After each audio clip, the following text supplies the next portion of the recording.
کریم نے پہلی ہی شروع میں ذالکل کتاب کہا تھا. اس کو کتاب. دنیا کی کوئی کتاب ایسی ہے کہ جس کی زبان آپ نہ جانتے ہوں اور کتاب پڑھتے چلے جاتے ہیں؟ کوئی کتاب آپ بتا دیجیے. زبان نہ جاننا تو ایک طرف، فرض کرو زبان جانتے بھی ہوں اور وہ کتاب کی زبان ذرا مشکل ہو تو آپ ایک آدھ صفحہ پڑھ کے کہہ دیتے ہیں کہ نہیں صاحب میری سمجھ میں نہیں آتی. آپ کتاب پڑھتے ہیں تاکہ سمجھ لیں اس کو. خدا نے بار بار کہا ہے کہ ہم نے اس کو لسان عربی مبین میں واضح طور پر اس کو بیان کیا، لعلکم تعقلون، تاکہ تم سمجھ سکو. کتاب کو اگر سمجھ کے پڑھ لیا جاتا عزیزان من تو نہ ملوکیت باقی رہتی، نہ سرمایہ داری باقی رہتی، نہ مذہبی پیشوائیت باقی رہتی. سازش یہ کی گئی کہ سمجھنے کی بات یہ ہے نہیں، بغیر سمجھنے کے، بغیر مفہوم جاننے کے ان کے الفاظ کا دہرا دینا جو ہے اس سے نیکیاں مل جاتی. ایسا چکر دیا کہ کتاب کا سمجھنا جو تھا، سمجھنا کتاب کا بے معنی ہو گیا. بغیر سمجھے ہوئے اس کے الفاظ کا دہرا دینا عین مقصود یہ رہ گیا.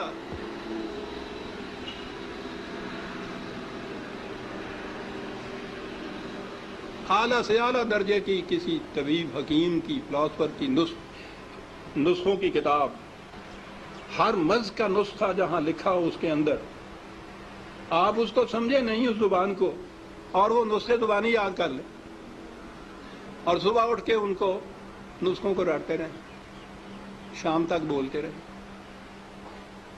کچھ پتہ نہ ہو آپ کو کہ سونف کسے کہتے ہیں، ترنجبین کیا ہوتی ہے، اور پڑھتے چلیں. کیا مرض کی شفا مل جائے گی اس طرح سے؟ اس کتاب کا مصرف مقصد پورا ہو جائے گا؟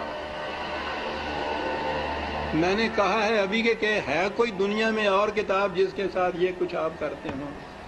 عزیزان من، اس کتاب عظیم نے کیا لیا ہے کہ ہم اس کے ساتھ یہ کرتے جو کسی کتاب کے ساتھ نہیں کرتے؟ یہ سب اس لیے کہ یہ سمجھ میں نہ آ جائے، کہیں ہو نہ جائے آشکارا شرع پیغمبر. کہیں یہ آج ہی کی سازش نہیں ہے، شروع سے چلی آ رہی ہے. یہ لگا دو اس لائن کے اوپر کہ دہراتے جاؤ اس کو ساتھ بغیر سمجھے. نہ وہ آگے جو امام کھڑا ہوتا ہے حافظ، اس کو پتا ہوتا ہے میں کیا لفظ دہرا رہا ہوں، نہ یہ سننے والوں کو پتا ہوتا ہے کہ یہ الفاظ کیا معنی رکھتے ہیں. دونوں ہی مطمئن ہوتے ہیں کہ ثواب حاصل ہوتا ہے. اس کتاب کے ساتھ کیا کی تو ہم میں اور ان میں کیا فرق ہے جن کے پاس وہ کتاب نہیں ہے؟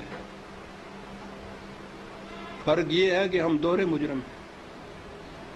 ہے بھی کتاب، اور کتاب کو اتنا، اس کو پڑھنا تو کہیں گے نہیں، پڑھنا تو پھر بھی وہ ناظرہ پڑھا جاتا ہے جو دہراتے ہیں.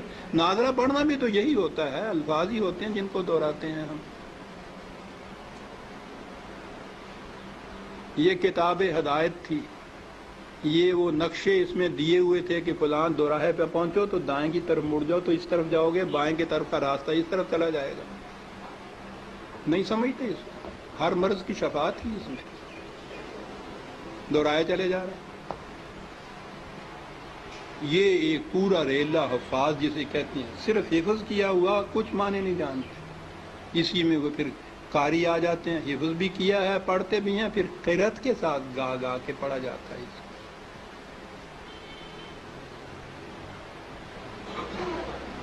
قانون کی کتاب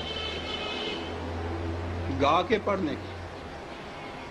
قرآن میں یہ لکھا ہوا ہے کہ چوری کرنے والا عورت ہو، چوری کرنے والی ہو، جرم کے عوض میں اس کے ساتھ یہ سزا اس کو دو.